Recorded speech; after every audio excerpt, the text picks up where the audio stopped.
ദേശീയപാത എടപ്പാൾ മാണൂരിൽ സ്വകാര്യ ബസ്സും കാറും കൂട്ടിയിടിച്ച അപകടം. മൂവാറ്റുപുഴ സ്വദേശിയായ കാർ യാത്രികന് പരിക്കേറ്റു. പരിക്കേറ്റയാളെ എടപ്പാളിലെ സ്വകാര്യ ആശുപത്രിയിൽ പ്രവേശിപ്പിച്ചു.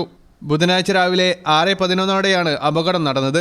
കാർ മറ്റൊരു വാഹനത്തെ മറികടക്കാൻ ശ്രമിക്കുന്നതിനിടെയാണ് അപകടം സംഭവിച്ചത്.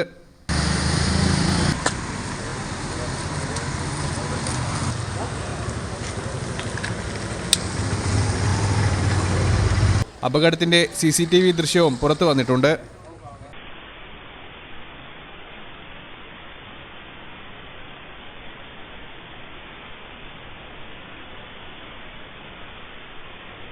ഈ ചാനൽ കുറ്റിപ്പുറം.